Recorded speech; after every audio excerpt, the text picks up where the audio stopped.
Welcome to Sales Training for Podcasters, the podcast designed to better your sales process. We'll be sharing tools, tips, and techniques, whether you love sales or hate sales. If you've got a product or service to sell and a podcast, you've come to the right place. Now, here's your hosts, podcast strategists Doug Sandler and JJ Flizanes. Welcome to Sales Training for Podcasters. I'm JJ Flizanes, one of your hosts and producers. Welcome to the show. Today's show is an interview with Doug by Christine O'Donnell on her show, Podcast Coaching with Christine. So if you didn't check out Christine last week and you like Christine's show, I invite you to check her out on wherever you find your podcasts. Today, she and Doug are going to talk about the top 3 problems for podcasters and what to do about it. I will also invite you, if you're listening to the show in real time, it is Monday, February 22nd, and tomorrow, February 23rd, we are doing a free webinar called The 5 Common Costly Mistakes Podcasters Make with Monetization. And we're inviting you to join us live. And if you can't make it live at 5 p.m. Pacific time, 8 p.m. Eastern time, register for the webinar and you will get a replay. It will be a limited time replay. So if you're getting this on Tuesday the 23rd or on Wednesday the 24th, you probably have a little time left to get the replay. So go to turnkeypodcast.com/mistakes. Again, that's turnkeypodcast.com/mistakes. The link will be in the show notes. So again, please check out Christine's show, Podcast Coaching with Christine, and I hope you enjoy her interview today with Doug. There are so many new podcasters out there right now that I think there are many people who could use just a little bit of free advice, a little bit of help with even self-care and like mental motivation, because at least what I have seen from people out there, so many podcasters, new podcasters are concerned that the business is saturated. Have you heard this from people? Oh, yeah. I mean, when we first got started and we started podcasting in end of February of 2015 with episode 1, which was 1,100 plus episodes ago, John Lee Dumas at that point and Pat Flynn were the 2 guys in the podcasting space. And I kept thinking, oh, well, they've already done it all. It's already saturated at that point. And then, fast forward 2 or 3 years and we're like, oh my gosh, we're 400 episodes in. Or is anybody jumping into this world? And then it's like 5 years in and then COVID hits and the entire world is on its ear. And we're like, hell yeah, now is the perfect time. I don't know who said it, probably Abraham Lincoln or Ben Franklin or somebody smart. The best time to plant a tree 20 years ago, the second best time is today, right now. If you're thinking about podcasting, whether you hire a coach or do it on your own, do it and you will figure out what happens from there. And that's the beauty of it, is it's got such a low barrier of entry. That's the plus and the minus of podcasting. But, there's so many, and we'll talk about all the stats, I'm sure, today and go over all that stuff. But it's like, yes, do it right now and be enthusiastic about it. That's how we've done it for 1,100 episodes, and we're loving every bit of this run too. Yeah. And something I also mentioned to people, and we're going to dive into this in this episode, is money is always a question. Monetization is something podcasters are wondering, oh, can I do this? When can I do this? I would not suggest that be the reason you get into podcasting. I would suggest you start from a place of passion, a place of service. You can be strategic about how you launch a podcast, especially if you're someone who already has a business.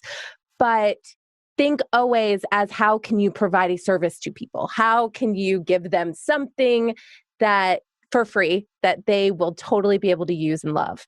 So can I take just a slightly different spin on it, but absolutely staying down the same line that you're staying. Yes, I believe that you really need to be passionate about what you're doing in order to make it successful for a long-term project, or you're going to hate, just like people hate their job. You're going to show up every day and hate doing your Sorry, I don't know if I'm allowed to say this kind of stuff on your show. We don't really swear on this podcast. Just beep it out. That's fine. You're going to hate doing what you do over a long period of time, just like you would have it as a normal job. However, that being said, some people do come to us and say, how can we start right now and make money right now? And there are some strategies that you can use. And I don't want to say we've perfected it, but we certainly understand the strategies and we work these strategies too.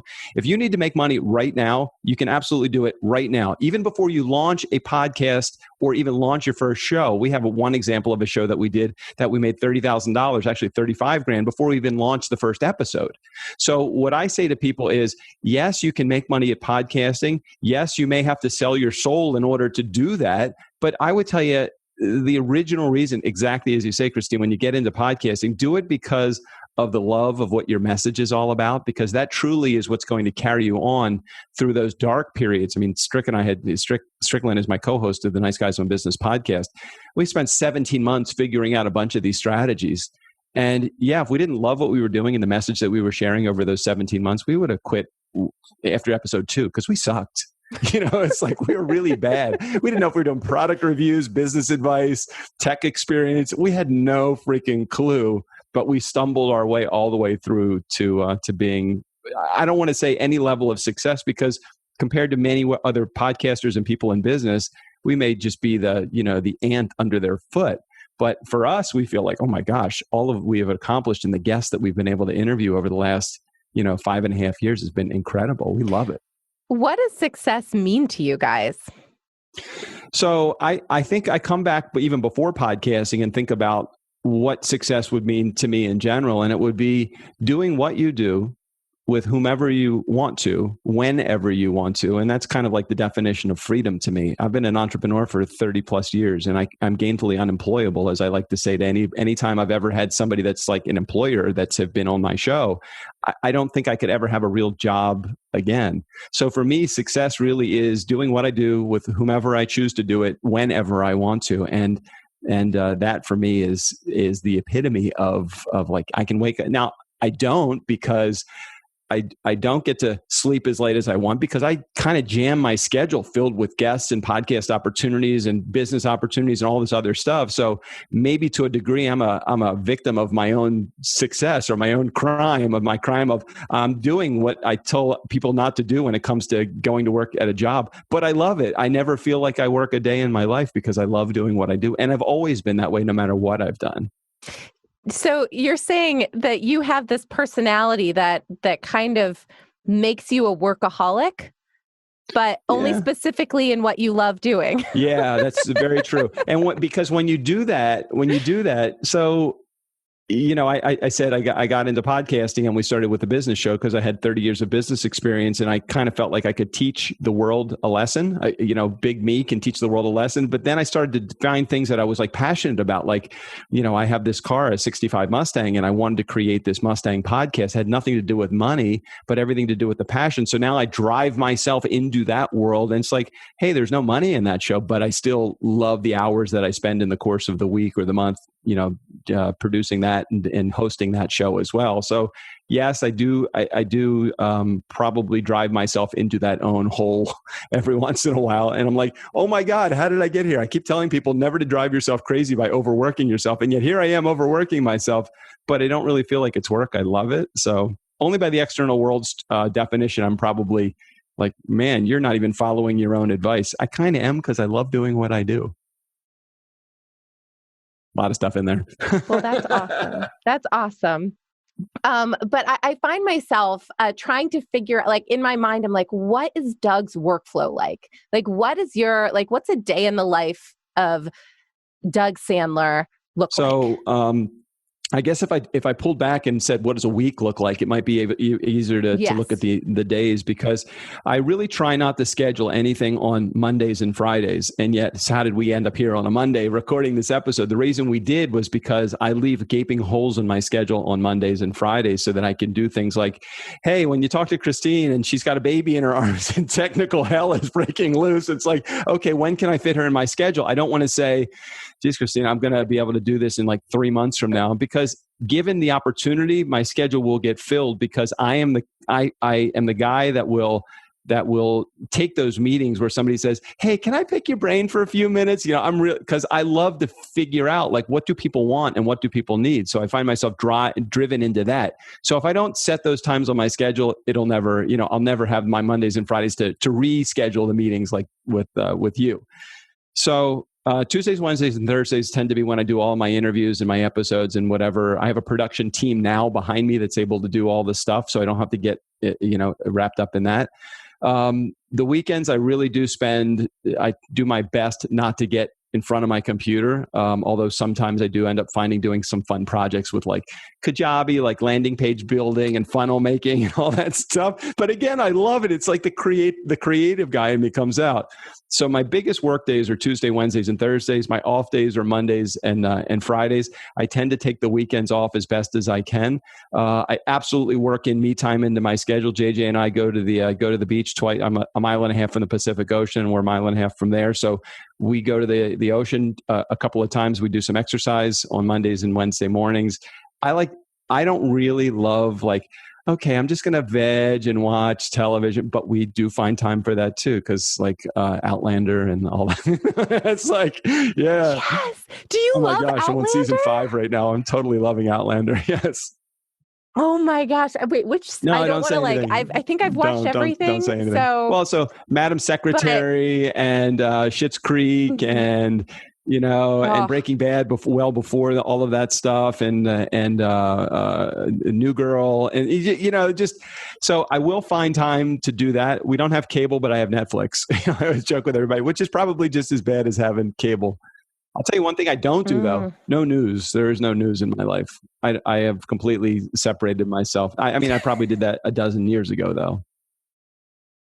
Well, I feel you there. I'm someone who comes from the news world. So I feel like, though, since being home in these COVID times, I have been watching less news and getting more news alerts just because I now have, a toddler at home and I'm balancing taking care of him with now a newborn baby. But I was pregnant though for most of COVID so far. So it was just, I couldn't watch the news because I was just very emotional. It's funny. Everybody always says you don't get the news, you don't listen to the news, you don't watch the news. I said, I have a Jewish mother. I said, if something happens in the world, my Jewish mother will call me and say, and she's on the East Coast, I'm on the West Coast, and she'll say, "Did you see what's happening in the weather?" I'm like, "No, Mom, you're in Florida. It's like a completely different weather band over there than it is here.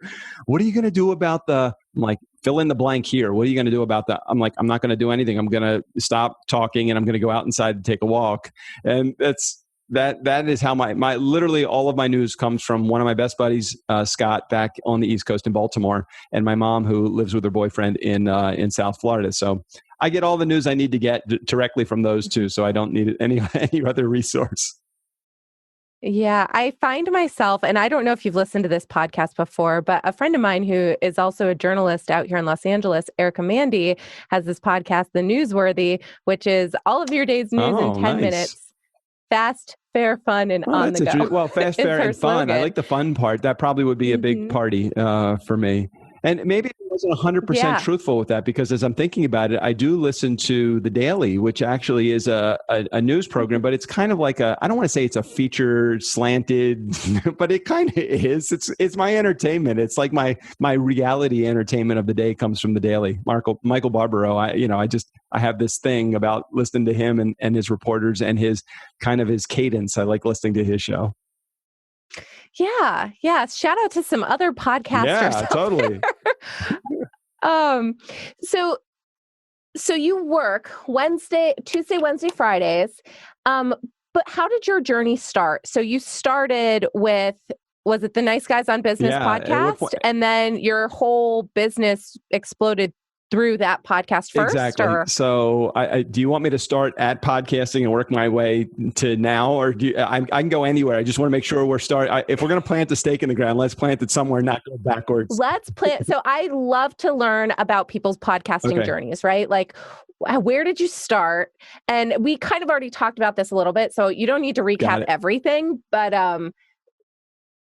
I would like to talk about the beginning of your journey and then how you turned it from one podcast to, what is it, 3 podcasts? Geez, there's probably 7 or 8 in my past, and probably most of them are active as now they're not as consistent as the Nice Guys on Business, but So I started podcasting in really 2015, but it came as a result of me writing a book in 2013 and 2014. I needed a way to promote the book, and my cheap self, I was going to say a bad word, I didn't say that. My cheap self did not want to spend $3,500 a month for a publicist or a PR agent. So I'm like, I can do this on my own. I'll just start a podcast. And I said to a buddy of mine, Strick, I said, Strick, you know about audio and stuff. I know nothing about that. I just want to be the personality on the microphone. Would you be open to starting a podcast with me? And he's like, sure, but I have one question. I said, what? He said, what's a podcast? I'm like, this will be a great combination. We'll do this together and we'll kill it. And we did. We killed it. Not really. So 2015, we started the podcast on the tail end of me launching a book called Nice Guys Finish First was the name of the book. Podcast is called The Nice Guys on Business. And we thought we would inject business philosophy and strategies to entrepreneurs that were building their businesses too and stay one step ahead of them on their journey. What we discovered was while we had some level of success, meaning I was selling some books and I made the transition from an entertainment career to a career as a professional speaker. So while I was having some level of success in the professional speaking world and the coaching and training world, it wasn't really enough to support a lifestyle that I wanted. I mean, I would get a gig or two every month and it wasn't bad, but it wasn't really enough to solidly land on this is a great income and I can survive on this.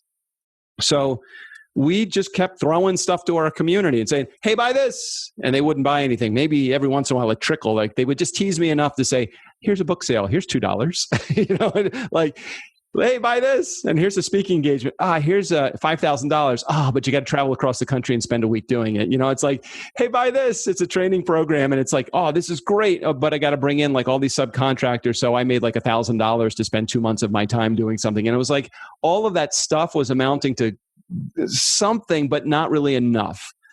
It wasn't until we started asking our community, which is really the key to success in your podcasting world, engagement. But when you start asking your community, what is it, community, that you want? And then they start to tell you what they want. And then you start to put those products and services in place, which really lends credence to the idea of come to podcasting with the idea of bring your passion to it and bring your energy to it. But don't necessarily bring all of your products and service and merchandise and everything else to it, because the issue is that while you think this is what the world is going to want, it doesn't necessarily reflect, and this is what your community is going to want once you start building your podcast. It was about 3 years into our podcasting run, at least a couple hundred episodes, that one guy in our community named Lou Diamond came out and said, hey, can you teach me how to do what you've done with your podcast? Can you teach me how to build a podcast? And I had a conversation. We set up a meeting and I said to Lou, I don't know how to do this. I mean, I've never done this with anybody before. I don't even know what to charge you for this. He said, let's do this. Let's you and I both come up with a figure that we would be comfortable, me paying and you working for that amount of money. And I said, okay. He said, you go first. I said, cool. I think this is worth probably $500 a month for whatever period of time that you need in order to get a podcast launched.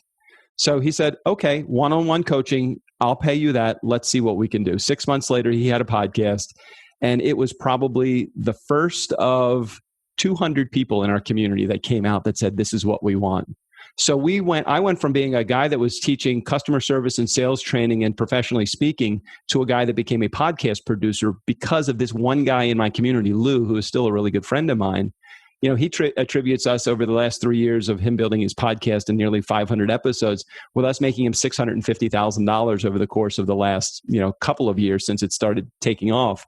And we will be happy to take the credit for it, but he did all of the work behind it. So when we talk about what do you want to do with your podcast, it's like, that's like the picture perfect scenario of how to build a podcast that has staying power, that provides a product or service that your community really wants, and that allows you to grow. You don't have to be 1,700 steps in front of your community. You really just need to be 1 or 2 steps ahead of them in order to find something that works. So that has been, to date, that's probably been the biggest success that we've had, is this one person in our community. And we have almost 4 million downloads of our show. And so it's just one guy.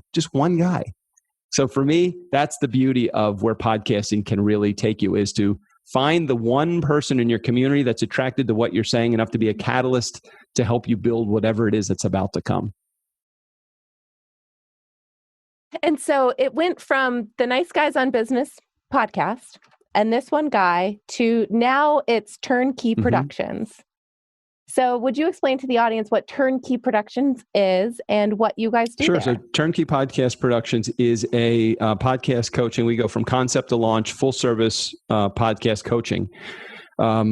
We consider it our concierge treatment because it's the white glove. It's like somebody that says to me, a company will call us and say, hey, I'm interested in building a podcast, but I know nothing about podcasting. Can you not only teach us how to do a podcast, but can you take over from there? So you're going to do all the episode production, all the posting, all of the social media stuff. So from soup to nuts. I mean, it's not an inexpensive service. We're probably in the $10,000 to $15,000 range for a full service. That being said, there's plenty of people that want to do the I need a DIY program because they don't want to spend $10,000 or $15,000. But what do you have for like $500? And we didn't have anything in that product range until we started our podcast launch school, which is the ultimate podcast launch formula. And then we discovered through that other people wanted like this next level coaching. So after the podcast happens, now what? So we created Next Level Podcasting. That's another company that we have. So Turnkey came as a result of this one guy, Lou Diamond, in our community. And that was kind of like the evolution of all of everything now is in response to what our community is looking for. And it's been great. And it's been, we've created a handful of other podcasts of our own, our in-house podcasts, as a result of trying to find a good niche for a specific clientele. Like we have a show called BizWiz Podcast, and it was specifically launched for a guest to client strategy that we had because we wanted to prove to our world that we didn't need to have 4 million downloads in order to make a successful show.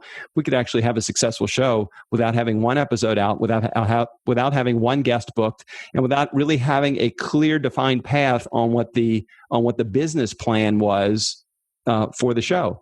And you can come at a show from a complete mess and still make it successful if you have a strategy to get into that mess to begin with. And that's what we created with BizWiz. So we really aren't just talking what we talk about, and we don't feel like, oh, we're only one step ahead of everybody now. We feel like, man, some of these strategies we have dialed in to the nth degree. And if you would just get out of your own way and follow what we tell you to do, the joke is if you come to us without a podcast, we'll charge you $5,000. If you come to us with a podcast already launched, we're going to charge you $15,000 because we got to undo all this stuff that you've done that you will fight for because it works so well for you. And I'm like, well, if your strategy is making money and you're not making any money, can we just undo that and then go back to the way, let us teach you how to do what we think we know how to do better than you. So what do you find most podcasters are struggling with today? Oh, geez. Okay. So most podcasters struggle with three things. They struggle with their ability to connect with their community, so grow their community. They struggle with the ability to be the go-to person or how to become an influencer. And they struggle with the obvious one, which is the biggest one that people come to us for, which is about how to monetize. People don't know how to monetize. When they think monetization, they go specifically to one thing, always. How much money can I make in sponsorship and advertising? And do I need a big audience to do that? And how do I make a lot of money from sponsorship and advertising? And I would say of the 20 some odd ways that we can teach you how to monetize your show, that's probably the 28th way that we want you to learn to. Now, that's going to create another job. So I don't want to create another job for you going out and selling advertising and sponsorship. So that is truly probably the biggest reason people come to us to begin with is the monetization side. But community and influence are definitely two other big areas as well. So you say community, turning into a leader in your industry, an influencer, and then monetization. So what would you suggest podcasters do to grow their community? Do you feel comfortable talking about this? Sure, I could talk about any of those things. So I feel comfortable talking about it. I think when it comes to community, the thing that people don't realize and don't do the most is if you have an interview-based show, and I'm going to have to make some assumptions here, but let's just assume that you have somebody that wants to start a podcast and is looking to grow community. The way to start by building a community is build your community on the shoulders of other people that have already built big communities. For example, if I was a dentist and I wanted to start a dentist podcast, I'd start thinking about all of the dentists that were influencers in the dentist space, and I would get all of those people on my show with one set of criteria. You have to have some rules. Now, even in the beginning, you can have rules. Rule number 1, got to rate and review the show, because that's going to be a little bit of a check mark. You have to have a microphone. Why? Because if my community comes, even a small community comes, and they hear you have a really crappy sound, they're going to tune out very quickly. You have to share with me what your plans are to promote this thing on social media, because it's not just how do I help promote your message to my community? It's how can you help me present my message to your community? Because I'm going to ask you questions as an interviewer that probably your community has never heard before. I'm not just going to ask you the standard, where are you from and what's your background and, what's your biggest thing that you've overcome and what are some of, tell me about yourself. And when you start to ask questions about tell me about yourself, I'm like, holy wow, are you kidding me? I can get that from a bio and a about me page on somebody's website. Ask them some questions that you don't have to get deep, but you get curious, get third grade curious. And so I always tell people the way to build community initially is going to be on the shoulders of other people that have built large communities already. The other great way to build community is, where's the best spot to find other people that are listening to podcasts, is go on other people's podcasts and listen to them. You have a perfect audience to listen to my message. We're in the same world together. If I look at it and I say, well, why would Christine want to invite me on her show? I'm a competitor of hers. Yeah, and if you have a scarcity mindset, that's exactly what you'll end up with. Nobody coming on your show that's in your industry. But my feeling is, let's work at this together. Let's have an abundance mindset, and let's say, let's do it together, and we can make this podcasting space an even better space than it is already. I totally agree with those sentiments, and I appreciate you sharing that, because I also think sometimes podcasters fear that if there's somebody else out there already doing what they want to do, or they have this plan, like how you were mentioning with Pat Flynn and with John Lee Dumas, right? John Lee Dumas. Yeah, I mean, yes. Yeah. There are going to be other people out there, and that's okay, because it's proof of concept. And who's ever attracted to you might, there's people who are going to be attracted to you for a specific reason. And that's just it. Some people are going to like working with some people, and other people are going to like working with other people. It's a personality thing. There's so many different flavors in the world. Agreed. So there's a flavor for you. How many different burger places are there out there? And they open up right across the street from each other. Why? Because the traffic is all around it's like Burger Alley. The more we hang out around the heat, we're going to get hot. And I love that idea of being in the environment. I would go to a podcasting conference. I mean, we have podcasting masterminds. There's so many things that are out there. It's like, let's all work at this together and make this a better environment. There's going to be some services that you're going to offer that I don't, or maybe you're a little bit more niche than I am. So that might be a perfect client. I'd love to be able to say, hey, I don't do that, but let me introduce you to Christine, who I know does that. She might treat clients better than I who knows? There might be something that you do at a different level, or something that would be more appropriate for you to be involved in. It's like when you get into podcasting, you have to approach this with the mentality of, I really don't know where the money comes from, but I know it comes from somewhere. And I know that if I hang out in this environment long enough, I'm going to find it. And I feel the same way about my guests. So we've done in the 1100 episodes, we've probably done 850 interviews out of all that time. So in those 850 interviews that I've done, there's probably been 150, 200 of those people that I've had additional conversations with and said, hey, John, I really don't know. I mean, I had such a great conversation with you. I don't know where there's a project in there for us, but would you be open to having an additional conversation so we can maybe flesh that out a little bit? Maybe there is something we can work together. I have the meeting with them, and I usually start the meeting with something like, look, John, I don't know where money comes from in our relationship.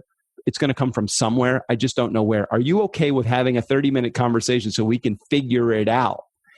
And I'm not saying that from like a sleazy perspective. I mean, I truly am the guy. I have a good friend, Jay Facette with JVology. I don't know if you know that name, but Jay's got a program, and this JV program, he talks all about the key to a successful partnership is when the partnership starts with, I'll go first.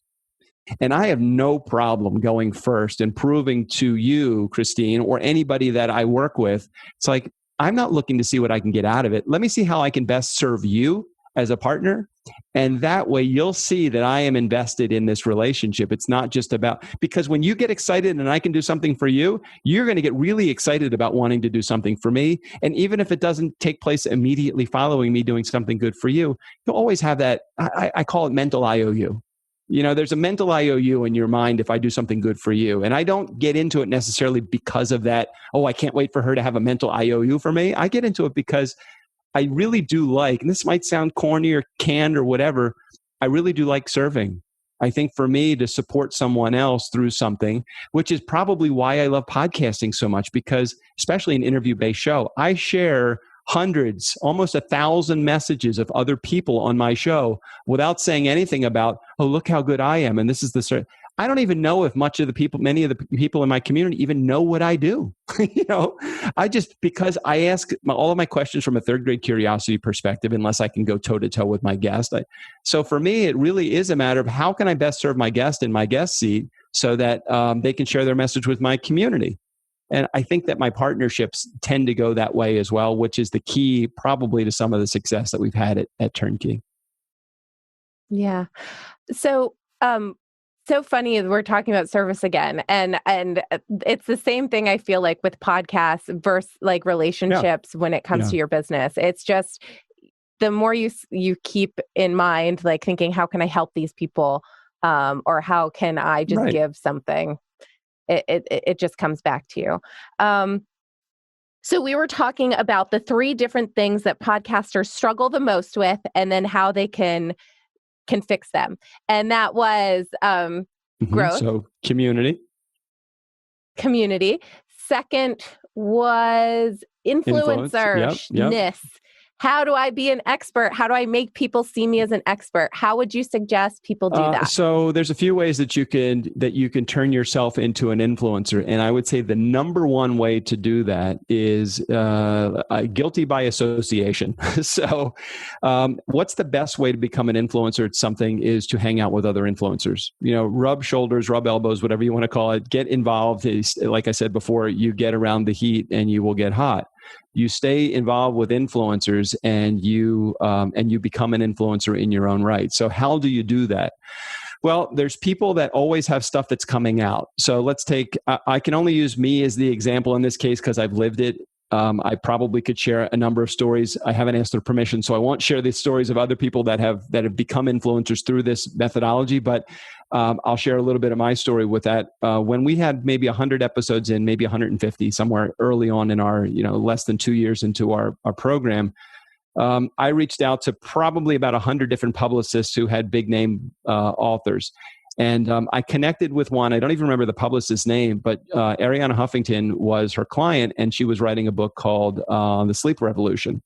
And so as that book was coming out, the cross-section of me asking repeatedly enough times for Arianna to come on my show with them in need of media attention garnered a guest spot on my show, the Nice Guys on Business podcast. And they never ask questions about how many downloads you have and how long you've been doing this and how big is your reach. All they wanted to do was get Arianna in front of an entrepreneurial audience because that really was the market for that book at the particular time that they were marketing it. And I had an entrepreneurial audience, which was great. So Arianna was probably the beginning of many, many different influencers. So Arianna Huffington, Gary Vaynerchuk, Dan Harris from Good Morning America, Jeffrey Gitomer. There was probably 6 or 7 people in a very short period of time, in less than a year, that came on the show. And because of that, my name started to circulate with many of those names. Like, oh my gosh, Doug had Gary V on the show, and maybe he'd be interested in having you. So a lot of people started to come to me, which was the indication that I had become at least a thought leader or an influencer, maybe not at the level that Gary V or Arianna was, but enough so that I was in that circle. So I started getting calls from all of the publicists and PR agencies. Like, I hear you had Arianna on the show. And that sometimes you get that way through just your association with them. So that, to me, but that doesn't happen overnight. you have to do that at the same time that you're doing these other things. When I talk about community and influence and money, all are byproducts of each other. So influence, when you become an influencer, byproduct of that is you're going to make money and you're going to build a community. The byproduct of being an influencer is you're going to build a community and make money. Byproduct of making money is you're going to become an influencer and you're going to build a community at the same time. You just have to lead with one of them. And so for us, it really was a matter of, now that we started to get into this influencer space, it started to breed on its own. And we started to get 20, 30, 40, 50 applications for people to get on our show every week. And it hasn't stopped since. That's awesome. So the takeaway here I'm getting for our audience is don't count yourself out. Shoot for the stars, shoot for these people who you admire, who you think, oh, I want to get them on my podcast, but I don't know if they'd say yes.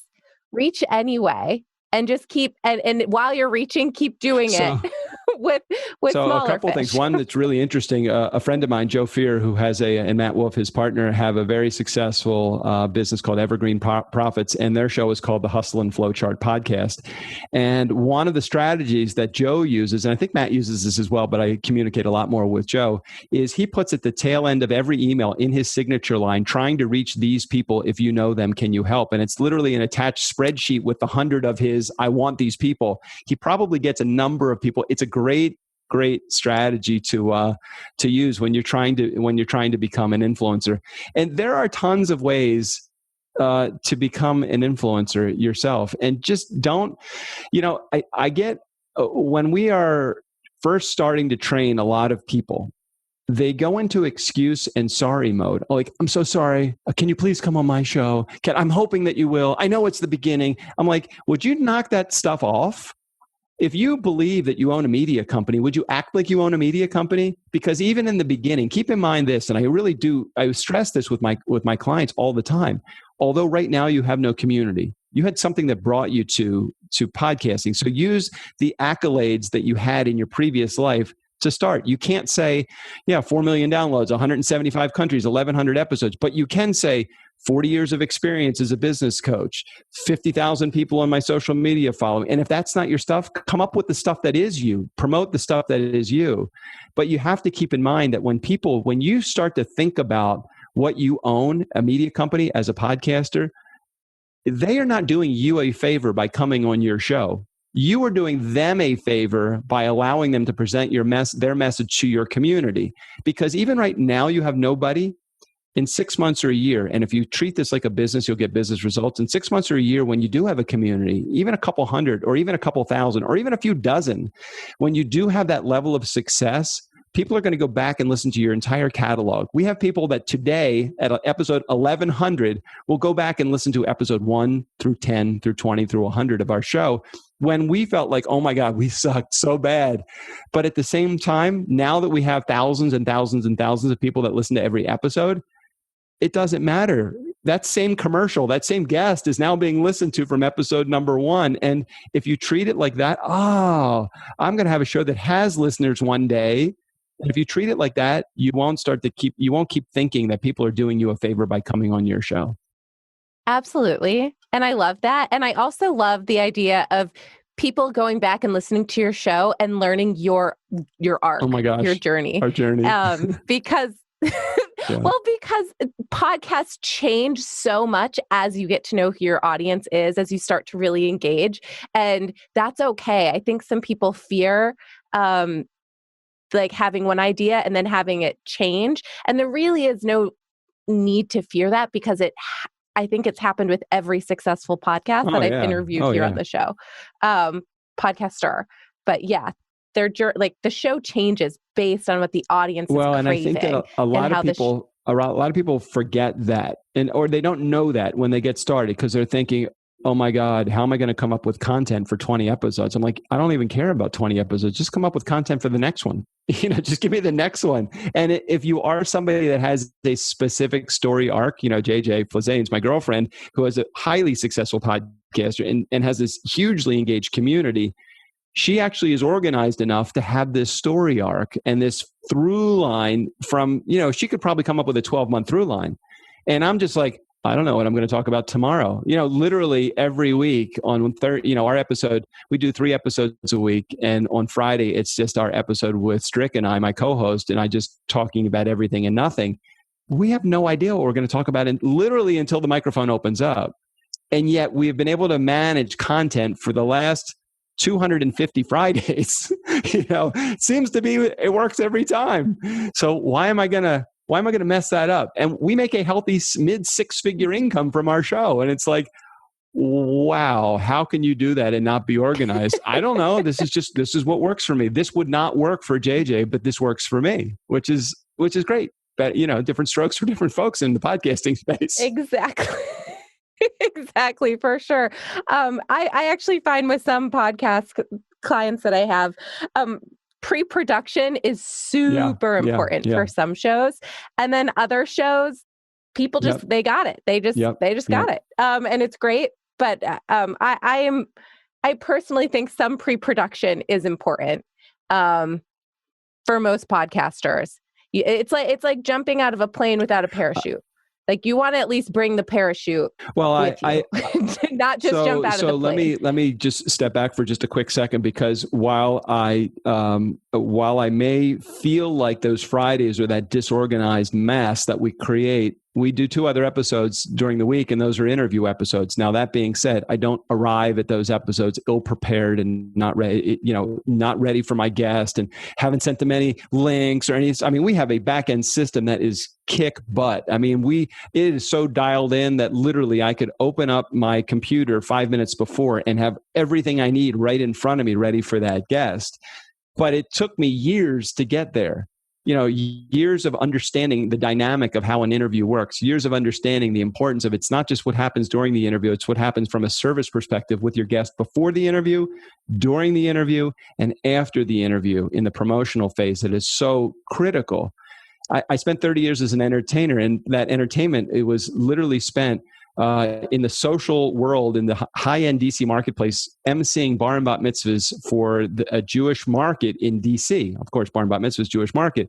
That is a market that exists for service. And it wasn't just about playing, DJing 4 hours of a great event. It was, how do I spend the year and a half that I have in planning this event with my client, getting ready for that 4 hours? And then how can I treat them afterwards so that I'm like the referral god? So I went from being a guy that was making $400 or $500 just like everybody else in the DC marketplace to making $5,000 to $7,000 for a 4-hour event, not because of my grace and amazing structure in the 4 hours, but it was all that stuff for the year and a half before and for the 6 months afterwards that made it all come together. And that's what we do in podcasting. It is not about your airtime. It's about how you treat the guest before, during, and after that as well. A lot of stuff there. A lot of stuff. So let's be real, Doug. I didn't go far. I just let my cat out the door. Aww. Was the cat hitting the door? Yeah, exactly. And in my chair. Now I can actually sit down now. Oh, good.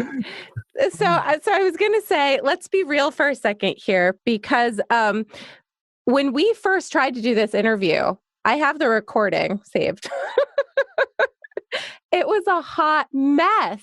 Yeah. And I was feeling awful. So awful. I don't know why. I don't know why. That's called the human element of what happens in podcasting. You have a baby. It's completely understandable. True. But I would not teach that to people. I would say, be prepared, be courteous, try and serve your guest as much as you can when they're on your show, because it's like you're welcoming them to your house, right? Yes. Serve your guest. And I felt like such just a piece of crap. Yeah, but you know what's interesting about that? That's your head trash. Yeah, it is. It is my head trash. Thank you. Right, but also I was like, this isn't something I would have teached. I'm making myself look so bad in front of another podcast coach. And I started all this negative talk. But the reason I'm bringing it back up is, one, we can always cue up the soundbite to hear the hot wreck that it was, and two, because I'm wondering from your perspective, what was it like for you, so that perhaps anyone listening can learn from that situation from what happened? Well, I think that like with any experience, you have to provide for the human element. I mean, I'm a human being. You're a human being. Now, I'm a dad, so I had a relational experience with what you were going through. Now, my kids are 24 and 27, so I don't remember quite what it was like for them, to be nursing and crying and in a hot house and it was the difference between, I think you had called your husband a couple of times. He just wasn't answering the phone. So I'm like, you were pissed. And I'm like, how am I going to... this was the human experience just unfolding. And for me, it was like, I appreciate you're even showing up. So for me, I look at it and say, was there anything that you did wrong? No. Was the situation out of your control? Absolutely. Could I have said could I have been a jerk about it? Probably, if I wasn't a human being. And you probably do, as I have had people, we were doing a mastermind, we were doing a VIP day with a client. And part of the VIP day was enrolling this client in our mastermind. They'd gotten enrolled in the mastermind and they were sitting down for their first meeting. And we have 3 cats in our house and we love our cats. One of the cats was walking across the table. So her tail, just kind of walked in front of the camera. And you would think that we broke every business ethics rule, that we swindled from an account, from the way that I felt like we were judged by our client, who is no longer a client, by the way, for our mastermind, for a couple reasons. One, because they said they wanted out. But secondly, we let them out of the agreement because it was like, for me, I don't want somebody like that in my... So the human element is so essential. You have to give somebody some leeway. How did I feel as a guest? I felt like the world was going on in your world, and I had some empathy and compassion for you. And I said, let's just redo this. It was no big deal. It's not like I had to drive very far. I literally had to hit a button to get them online with you. So would that have happened in my world? It could have. Look, how many times have you been on this and the internet is crapped out or something has happened? I mean, I've even had a couple of times in the 1100 episodes, I'm like, I forgot to hit record. Not very often, but it's happened. And how do you say that to a guest? And you're like, oh my God, that was the most unprofessional thing that I could have ever done, not hit record, but it happens. So life happens. Forgive yourself. A lot of it was this stuff that was going on in your head that you were thinking how I was perceiving it. And, so can you teach that? Here's what I would tell you to teach. Teach empathy, compassion, and just be a human being, because this is really, we're in the PR business, people in relationships. And that's really what we're all about in podcasting.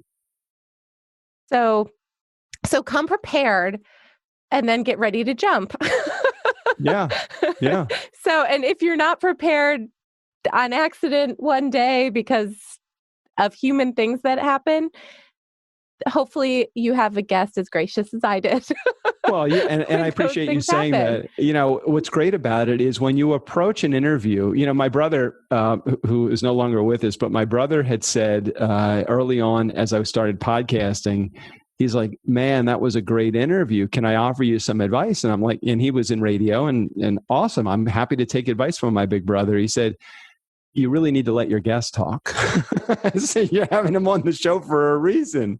So the worst case scenario, if you're a podcaster and you just show up unprepared, and not that you ever want to do that, but life happens. And if you can't reschedule or didn't want to reschedule or whatever, just ask a lot of questions.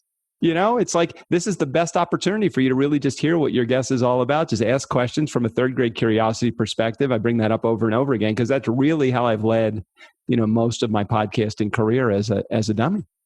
And that's okay. There's nothing wrong with that. And I think that your client, your guest oftentimes will appreciate the ability to have a platform to share their message where you're not interrupting them every 2 seconds by offering your side of their opinion. Good point. Yeah.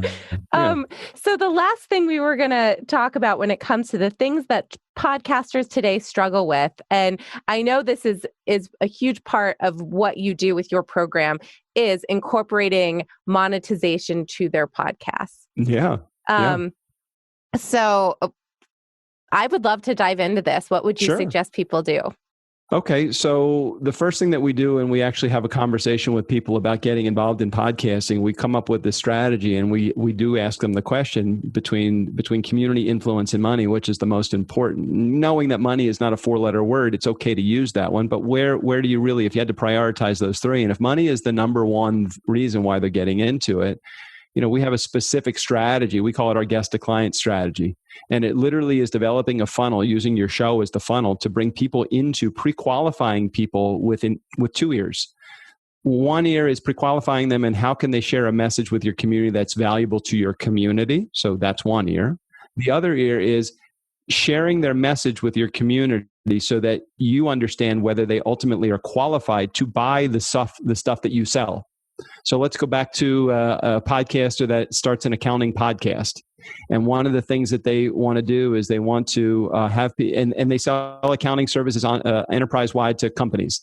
So one of the things I tell people when you're actually scouting for guests, why don't you scout for guests that would be ultimately somebody that would be a great prospect of yours? Well, that's like deceiving. Well, no, it's not. You're asking people to come on your show to share their message with your community. But on the other side of it, why don't you serve yourself a little bit too? And better yet, if you think of it differently, you have a service that they could use and you actually know that you could fix a problem that they have. Why wouldn't you? You have an obligation to share that message with your guest.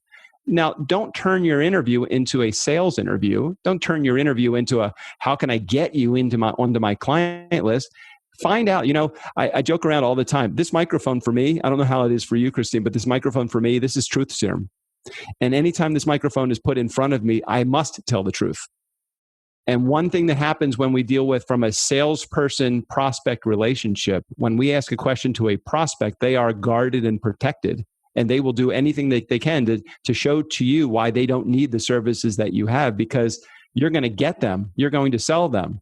And so, unfortunately, all prospects lie, and they don't do it purposely because they just don't. But when they come on your show and you ask them to share things like their wins and their victories and their successes, that's great. They're happy to show them. That's a positive. Positive strokes, really good. Let's go back to the accounting podcast for a second. And I'm talking to now a guy that has the ability to bring me in and provide my accounting services enterprise-wide to their company. So, Mr. Jones, in the interview, Mr. Jones, as it pertains to accounting services and financial, what's some of the stuff that you guys as a company are still struggling with? Your accounting-based community that's listening to the show is about to hear a dose from Mr. Jones of, hey, this guy's actually relatable. And I might be more interested in hearing about him now because he's being vulnerable and he's sharing his openness and his vulnerability with me, the community. I'm listening to it from that perspective and the perspective of, hey, how can I best serve Mr. Jones, who is a guest on my show, with my enterprise-wide accounting services? And he's about to tell me how I'm going to do that. And after he answers that question, I might say, can we unpack that a little bit? Tell me a little bit more. Why is that a struggle that you feel like your company has? Microphone equals truth serum. He's always going to tell you the truth because he's sharing it with his community. At the end of the interview, you have one of two choices. You can do nothing, and that's totally fine. That's up to you. Or you can say, hey, Mr. Jones, I really appreciate you sharing that vulnerable moment. I don't know if you know this, but that's actually something I resolve for a living. Would you be open to having an additional conversation with me? And if they say yes, it's not like attack. That's not what you're trying to do. Be a person. They've just given you a bit of information that's kind of like vulnerable for them. Empathize with them, be compassionate with them, and just say, if I can ever support you in that, to solve that, I'd be happy to. If you approach it from the perspective, let's take the opposite way, and you just say, Mr. Jones, I'd like to have you on my show called Enterprise Accounting, and I want to have you on my show because I want to see if you're open to to potentially being a client of mine. They're not going to say yes. Most of the time, they're going to say no, and they're not going to give you the truth during the interview. So you may as well understand that ahead of time. And let's be big people here. We have a business to grow. And I'm not doing it by jumping down somebody's throat. I will only put my products into somebody's mind. My big question when somebody comes on my show is, hey, John, we've been talking for a half hour now, and I've been looking on Google before you came on the show. Why the hell is it you don't have a podcast? That's my big closing line. And I just listen to what they say. And if at the end of the interview, they've given me any indication as it pertains to marketing your business, John, what's some of the stuff your organization still struggles with? I don't know, business development. I don't know, lead generation. I'm like, cool. Why don't you have a podcast? hey, John, some of that information you shared with me during the interview, that was great. I appreciate it. Would you be open to having an additional conversation? But I don't know if you know that I do this. Actually, I'm a podcast producer. Would you like to hear about how my services might benefit your company? And if they say yes, I just have a conversation. If they say no, it's over. I don't hound them. I mean, can you feel where I'm going with this really easy, really simple strategy? Well, this is a new strategy to me, is actually having guests on your show that could be clients. I hadn't even thought of that.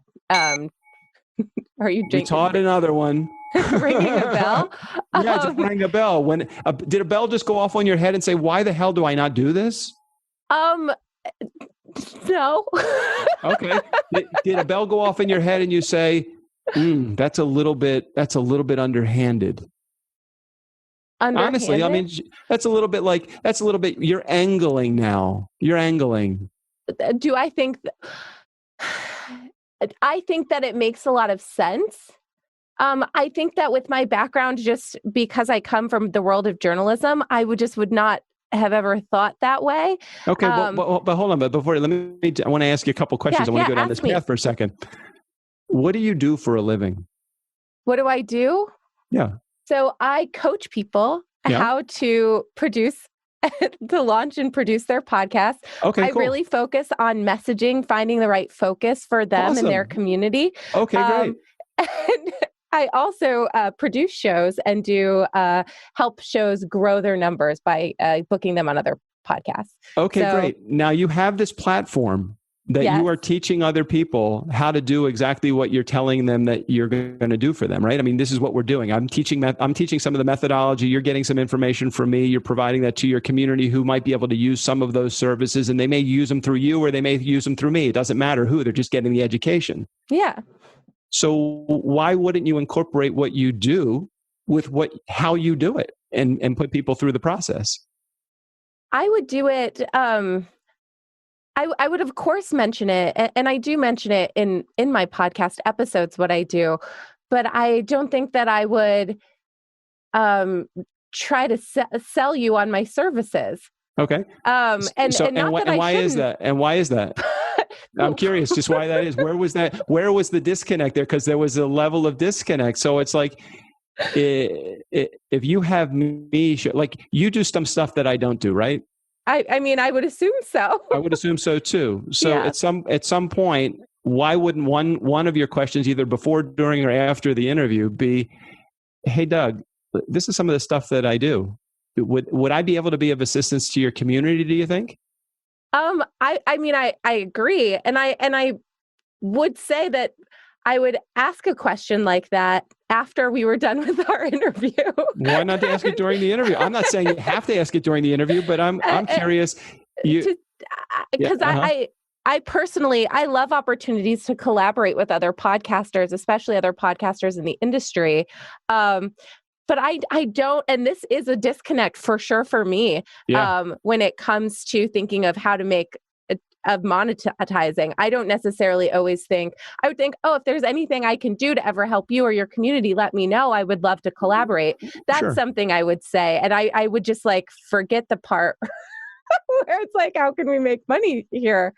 Well, I think here's where there potentially could be an issue. Again, let's go back to head trash for a second. Do you have any issue? You have some issue with money? I'm sure I have some issues with money. Well, that's where it is. That's probably where it is. Maybe not. I mean, we could take a deeper dive into that at some point, but it's like, I've been asked by my community to serve them. Mm-hmm. I didn't even want to serve them in this way. This is what they've told me that they've wanted. And I realize that when I'm talking to my community, I'm talking to an anonymous, faceless person. I love my community and they're huge, but they're nameless and they're faceless. I have to wait for them. Can't I just bypass that entire process? So, I mean, is there something that people should know so they can learn more about what you do? Sure. I'm happy to have conversations with people. If you just go to turnkeypodcast.com/ /toolkit. You can get some of the advice that I've given you today. I think there's a downloadable document, 5 Ways to Make Money Podcasting, and there's access to a 30-minute meeting with me, just so people can see that, yes, this is not a sales pitch that you're going to step into. Let me figure out if you actually have an environment that would be ripe for any of the strategies or any of the stuff that we talked about. So that would probably be the first place I would start, is just having a conversation. Oh, wonderful. Well, thank you so much, Doug. It's been wonderful getting to know you more. And thanks for challenging me today. I appreciate it. Thanks for listening to Sales Training for Podcasters. To get additional information and to access more amazing content that will boost your sales game, visit salestrainingforpodcasters.com. Hey, do us a favor. Rate and review our show on Apple Podcasts or wherever you get your podcasts. Again, thanks for listening.